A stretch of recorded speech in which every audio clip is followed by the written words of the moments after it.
नमस्कार दोस्तों, हम लोग आज प्रैक्टिस नंबर 6 को सॉल्व करते हैं, जो कि हम रेलवे एग्जाम्स को कवर करते हुए चल रहे हैं, जो कि आरआरबी के विभिन्न एग्जाम्स में पूछे गए सवाल हैं। ये सवाल खासकर एनटीपीसी और ग्रुप डी एग्जाम्स के लिए मोस्ट इंपॉर्टेंट होने वाले हैं। तो चलिए हम लोग पहला प्रश्न देखते हैं। आपको वीडियो को ध्यान से देखते हुए चलना, जो भी किसी भी तरह का डाउट हो कमेंट करिएगा, मैं उसको अगली वीडियो में एक्सप्लेन कर दूंगा। फिर भी मैं अपनी तरफ से पूरी प्रयास करूंगा आपको बेहतर समझ में आए। ठीक है, तो देखते हैं पहला प्रश्न क्या है। निम्न में से कौन सी भिन्न सबसे बड़ी है? तो सबसे बड़ी भिन्न कौन सी है ये बताना है। ठीक है, तो इस सवाल को करने के कई तरीके होते हैं। कई तरीके का मतलब जैसे कई मेथड होते हैं। ठीक है, जैसे कुछ लोग इसका एलसीएम लेकर करेंगे या कुछ किसी भी तरीके से करें, हमको आंसर से मतलब होना चाहिए। तो फिलहाल हम लोग इसको कैसे करेंगे आपको ध्यान से देखते हुए चलना है। चलिए देखते हैं। तो सबसे पहले क्या करो, इनमें ये पता करो कि अंश और हर का अंतर कितना कितना है। ठीक है, जैसे 7/9 में 7 और 9 का अंतर कितना है? 2। इसको लिख लेते हैं कामा। 6 और 7 में 1, 22 और 25 में 3, 11 और 13 में 2। इनमें अंतर आए 2। अब इनका एलसीएम कितना आएगा? एलसीएम आएगा 6। किसका एलसीएम? इस जो अंतर निकाले हो 2 1 3 2, इसका एलसीएम निकाल लेते हैं। ठीक है, एलसीएम कितना आया? 6 आ गया। अब एलसीएम जो 6 आ चुका है, दिख नहीं रहा क्या? देखिए थोड़ा से। हाँ, एलसीएम कितना आया? एलसीएम आया 6। अब जो एलसीएम 6 आया है, एलसीएम जो 6 आया है, अब इसमें से अंतर जो आया था उसमें से भाग करो। मतलब 2 से भाग किया, एलसीएम में कितनी बार गया? 3। तो जो भिन्न थी उसमें हम लोग केवल अंश में 3 से गुणा करेंगे। ठीक है, हर में नहीं करना। वैसे नियम क्या कहता है, किसी भी संख्या में अंश में गुणा करो तो हर में भी करना, लेकिन ये हमको तो आंसर लाना है ना, तो ये एक तरीके से ट्रिक होती है। तो हम सिर्फ इसके अंश में गुणा करेंगे 3 से। क्यों 3 से गुणा किया? क्योंकि 2 का जो अंतर आया था वो एलसीएम को 6, एलसीएम जो 6 आया है उसको 3 बार में डिवाइड करता है। अगला देखो, 1 से डिवाइड करो 6 में तो कितनी बार जाएगा? 6। तो 6 का गुणा इसके अंश में करो, 6 गुणे 6। ठीक, फिर ये 3 है, 3 के एलसीएम में भाग करो, 6 आया। 3 दूनी 6, तो 2 का इधर 22 में गुणा करोगे, 2 गुणे 22। 13 नहीं, इसमें 2 का भाग करो। अच्छा 2 भी था क्या? हाँ, 1 2 3, हाँ सही है। 2 का भाग करो 6 में, कितनी बार गया? 3। अब 3 की गुणा करो 11 में, तो 11 गुणे 3, तो 7 3 21, 6 6 36, 22 दून 44 और 11 3 33।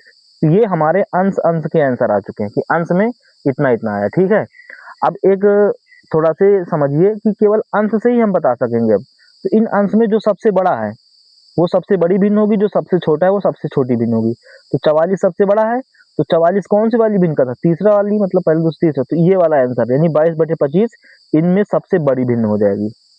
ठीक है ना, इस तरह से करना था। एक बार चाहो तो मैं इसको जल्दी से रिकैप कर दूं फिर से। देखो, सबसे पहले क्या करते हैं, इनका इनका एलसीएम लेते हैं। मैं फिर से बता दूं, इसके कई मेथड होते हैं, आपको जो मेथड फ्री लगे उसको करिए, लेकिन फिलहाल मैं जो मेथड बता रहा हूँ वो मेथड भी अच्छा है, बेस्ट है। इनका एलसीएम कितना आया? एलसीएम नहीं, इनका अंतर कितना आया? पहले से 2 आया, दूसरे में से 1 आया, तीसरे में से 3 आया, चौथे में से 2 आया। किसका अंतर? अंश और हर का अंतर। ठीक है, अब फिर क्या करेंगे, अंश और हर का जो अंतर आया था उसका एलसीएम निकालो। तो इसके अंतर से भाग करते जाओ, जितना आंसर आता जाए भाग करते समय उसके ऊपर वाले संख्या से गुणा करते जाओ, यानी केवल अंश में गुणा करते हुए जाना है, हर से मतलब ही नहीं रहेगा। ठीक है, अब जो संख्या सबसे बड़ी है वही वही वाली भिन्न सबसे बड़ी होगी, और जो संख्या सबसे छोटी है वही वाली संख्या सबसे छोटी होगी। तो इस तरह से आपको ये सवाल समझ में आ गया होगा। ठीक है, फिर भी कोई डाउट है तो बताना जरूर। बढ़ते हैं हम लोग अगले सवाल पर। देखिए सवाल नंबर दूसरा क्या कहता है। लिखा है अनुपात 2:3, 5:7, 3:4 और 5:9 की तुलना करें। ठीक है, कौन सा सबसे छोटा होगा? तो एक बात बताओ, जो अनुपात होता है क्या उसको हम अंश बटे हर में नहीं लिख सकते? आराम से लिख सकते हैं। इन संख्याओं को सबसे पहले अंश बटे हर में लिख लो। वैसे हम लिखना मतलब बता रहे हैं, वैसे आपको जल्दी से लिखना भी नहीं है, तुरंत बता देना होगा। 5/7, फिर 3/4, फिर 5/9। अब इनका अंतर तो आया, मतलब हमने क्या किया, इनको अनुपात से हमने किस तरह लिख लिया? हमने लिख लिया इस तरह से, मतलब संख्याओं को अंश बटे हर में लिख लिया। अब फिर से वही चीज जो हमने अभी ऊपर के सवाल में किया था। क्या किया था? पहले हम इनका अंतर निकालेंगे। किसका किसका अंतर?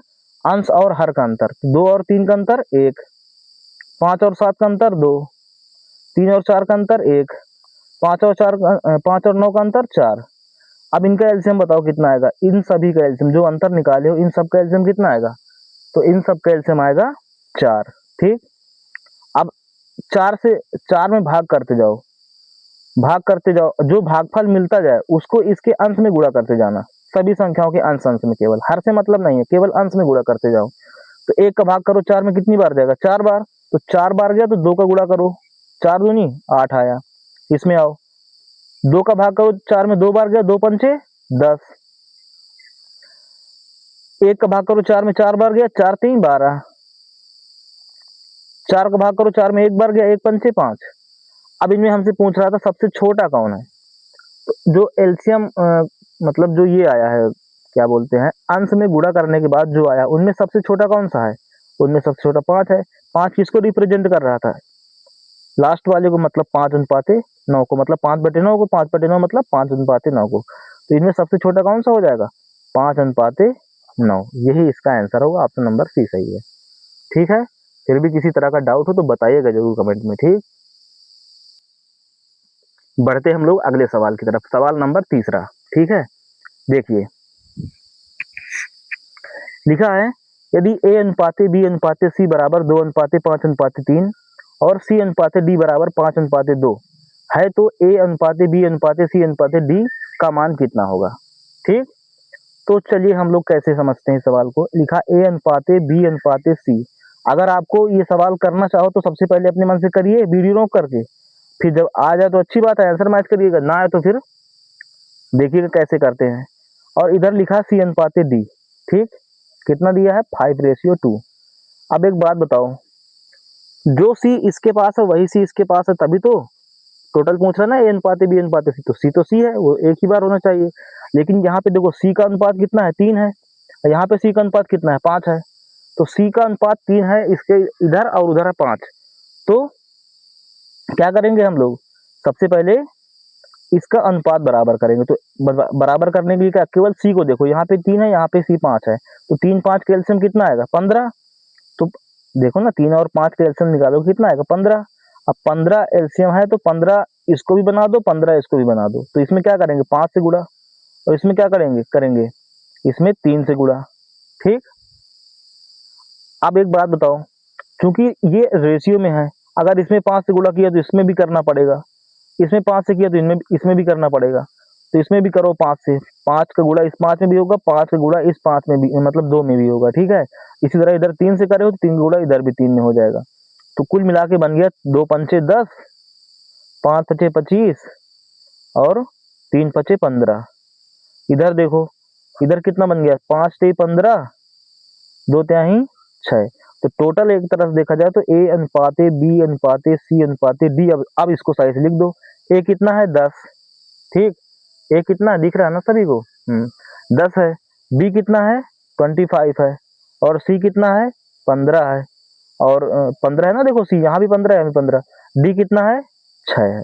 तो ये आंसर हुआ, जो भी ऑप्शन देख लो कौन सा 10 25 15 6, 10 25 15 6, ऑप्शन नंबर बी सही हो जाएगा। ठीक, ऑप्शन नंबर बी सही है। ओके, कमेंट में बताइएगा जरूर सवाल अगर अच्छे समझ में आते हैं आपको। ठीक है, बढ़ते हैं हम लोग नेक्स्ट क्वेश्चन की तरफ। क्वेश्चन नंबर जो भी है, हाँ ये प्रैक्टिस 7 हो जाएगा। इसके पहले देखो प्रश्न हमारे कुछ रह गए थे, इधर देखो प्रश्न नंबर 7वां नंबर पड़ा, बाकी वीडियो के लिए जो भी हो मैनेज कर लीजिए। देखो लिखा 3 + 2√5 कैसी संख्या है। कैसी संख्या का मतलब परिमेय संख्या है कि अपरिमेय संख्या है, कि प्राकृतिक संख्या है, कि पूर्ण संख्या है, कि पूर्णांक संख्या है, कि कैसी संख्या है ये बताना है। ठीक है, वैसे इस प्रश्न का जो ऑप्शन था उसमें ये लिखा होगा कि परिमेय है कि अपरिमेय है, या फिर प्राकृतिक है कि कैसी है। तो वैसी संख्याओं का तो एक पूरा जाल है, अगर मैं जल्दी से बताना चाहूँ तो आप सुनिए, देखो ध्यान से। सबसे पहला होता है, संख्या 2 प्रकार की होती हैं। एक होती हैं, मतलब ये संख्याएं, मतलब संख्याएं होती हैं 2 प्रकार की, जैसे एक होती हैं पूर्ण संख्याएं, एक होती हैं परिमेय संख्या और अपरिमेय संख्याएं। ठीक है, तो परिमेय संख्याएं जैसे पूर्णांक संख्याएं, प्राकृतिक संख्याएं, या फिर पूर्ण संख्या। पूर्ण संख्या क्या होती है, जिनमें जीरो भी शामिल होता है। जैसे जीरो से लेकर अनंत तक की संख्या 0, 1, 2, 3, 4 ये होती पूर्ण संख्या। प्राकृतिक संख्या क्या होती है, वो 1 से शुरू होती है, 1, 2, 3, 4, 5, 6, 7, 8। पूर्णांक संख्या क्या होती है, पूर्णांक संख्या प्लस की भी होती है, माइनस की भी होती है, 0 भी होता है। -1, -2, -3 इनफाइनाइट तक माइनस की पूर्णांक संख्या है। 0 पूर्णांक होता है। 1, 2, 3, 4, 5, 6, 7, 8 वो धनात्मक पूर्णांक संख्याएं होती हैं। इसके बाद आती है प्राकृतिक बता दिया हमने। उसके बाद घन संख्याएं, वर्ग संख्याएं, ये सब जानते हो। उसके बाद आती परिमेय संख्या और अपरिमेय संख्या। तो परिमेय संख्याएं जिनको हम अंश बटे हर के रूप में लिख सकते हैं, जैसे 5, 4, 3, 2 ये सब की सब परिमेय भी हैं, या फिर 4/7, 2/3, 3/4 ये सारी संख्या परिमेय है। लेकिन अपरिमेय संख्या क्या होती है, जिसमें हर से भाग करने के बाद एक रिकरिंग नंबर आता है, मतलब एक डेसिमल के बाद कोई नंबर फिक्स रहे ही ना, उसका पैटर्न ही फिक्स ना हो। जैसे 22/7 है, तो 22/7 में जब 7 से भाग करेंगे तो 3.14 करके कुछ आता रहता है, तो वो संख्या कैसी है, वो अपरिमेय संख्या है।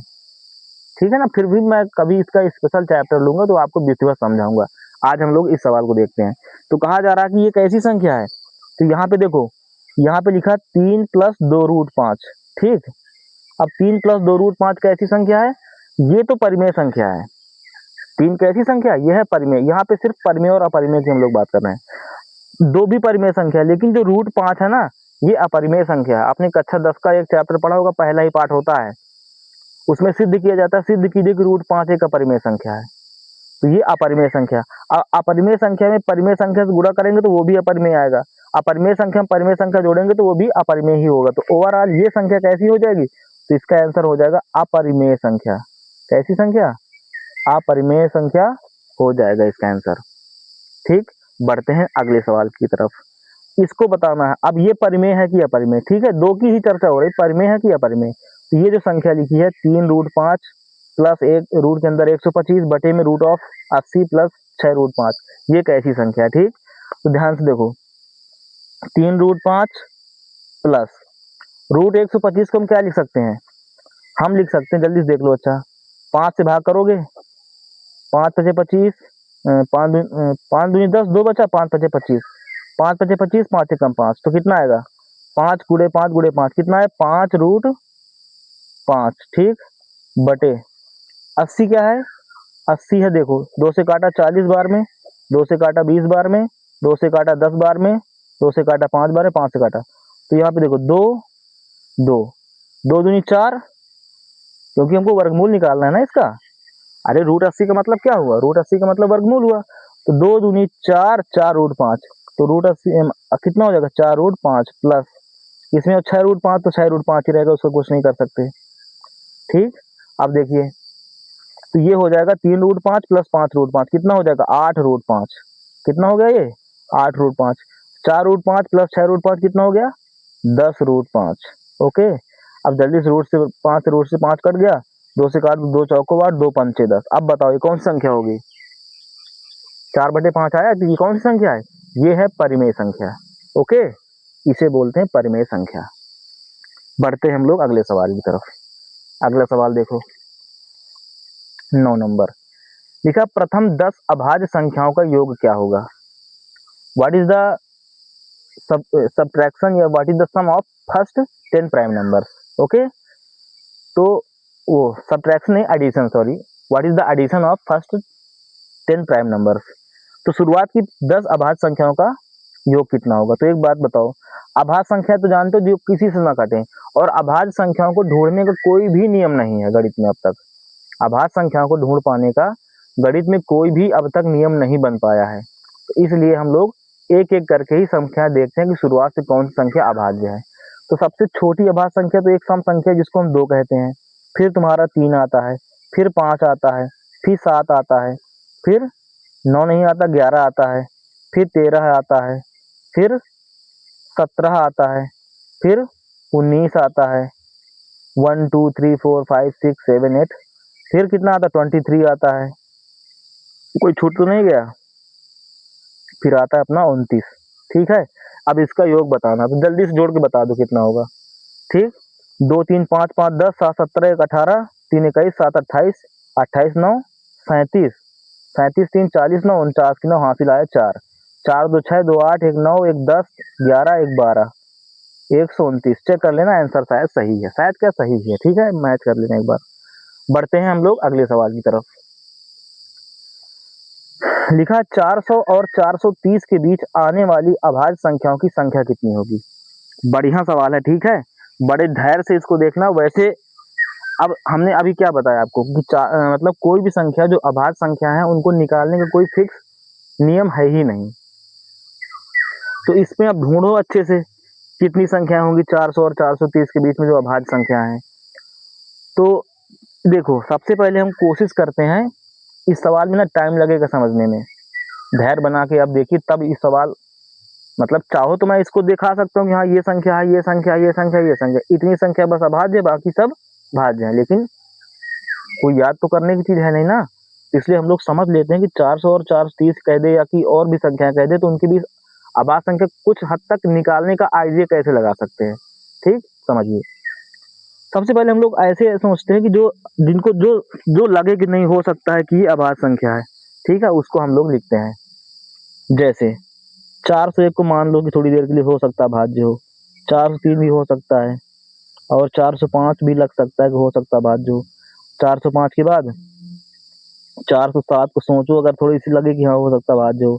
409 हो सकता है, 411 भी हो सकता है, 412 नहीं हो सकता क्योंकि 412 कट जाएगा 2 से। 413 हो सकता है, सोचे अगर थोड़ी देर के लिए मान लेते हैं। 415 भी नहीं हो सकता क्योंकि 3 से कट जाएगा, 5 से कट जाएगा वो तो। और 405 भी क्यों होगा भाई, 405 तो 5 से कट ही जाएगा, ठीक है। 415 नहीं होगा, 416 नहीं होगा, 417 हो सकता है कि हो जाए, 419 भी हो सकता है, ठीक है, 421 शायद हो जाए, ठीक, 423 शायद हो सकता है, 423 के बाद 425 नहीं होगा क्योंकि 5 से कट जाएगा, 426, 427, 427 भी शायद हो सकता है, ठीक है, 428, 429, 429 शायद हो जाए, 430 तक जाना, 30 तो होगा नहीं, बिल्कुल 30 2 से कट जा रहा है, ठीक है। अब इसमें हमको अब छांटना कि नहीं इनमें से एग्जैक्ट कौन है कौन नहीं है, ठीक। तो देखिए कितनी संख्या रही, 400 और 430। अब एक बात बताओ, अब थोड़ा सा ये एक तरीके से जुगाड़ है, कोई मेथड या कोई नियम नहीं है, ठीक है, तरीका है कि हाँ ऐसे शायद बन जाए। 400 और 430 के बीच में या इसके आसपास ऐसी संख्या बताओ जो पूर्ण वर्ग हो। जैसे 20 का स्क्वायर कितना होता है, 4। 4 से छोटी है, हमको इनसे बड़ी लेना है, इनके बीच की थोड़ा बड़ी हो।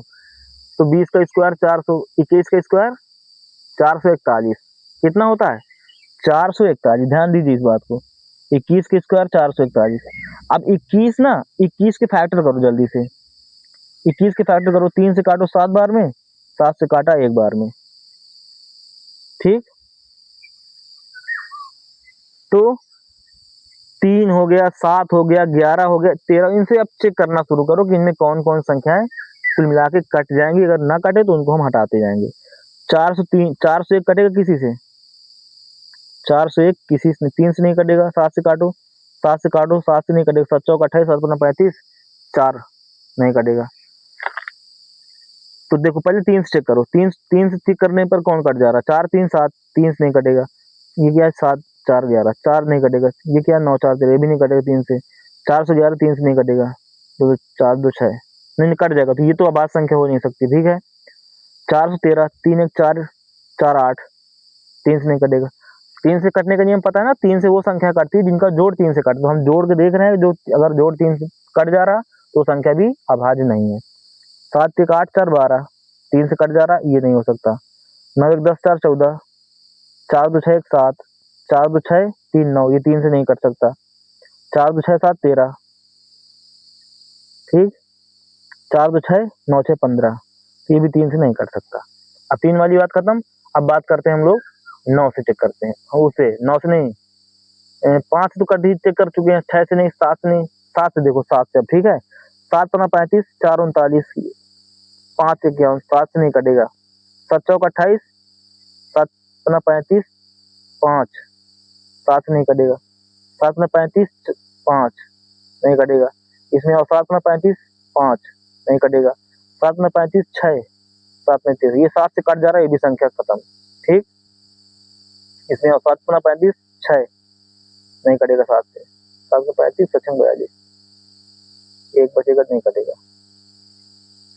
7 छंग 42 नहीं कटेगा, 7 छंग 42 7, ये 7 से कट गया, तो ये संख्याओं का काम खत्म। अब किससे चेक करो, 11 से चेक करो, ठीक है। 11 से करने का नियम पता है ना, कि अगर उन संख्याओं के विषम स्थानों का जोड़ या फिर उन संख्याओं के सम स्थानों का जोड़ काटे 11 से, मतलब 0 आ जाए या फिर 11 का भाज्य आ जाए, तो संख्या 11 से कट जाती है। 4 1 5 11 से नहीं कटेगा, 4 3 7 11 से नहीं कटेगा, 7 4 11, 7 4 11, 407 लिखा ना, 7 4 11, 11 से कट जा रहा है, ये भी संख्या नहीं हो सकती। 9 4 13, शायद 13 से, ये भी 11 से नहीं कटेगा। 9 4 13, 13 में से गया 12, 11 कटेगा, नहीं कटेगा। 4 1 5 में 2 गया 3, नहीं कटेगा। इधर तो कट ही चुके सब।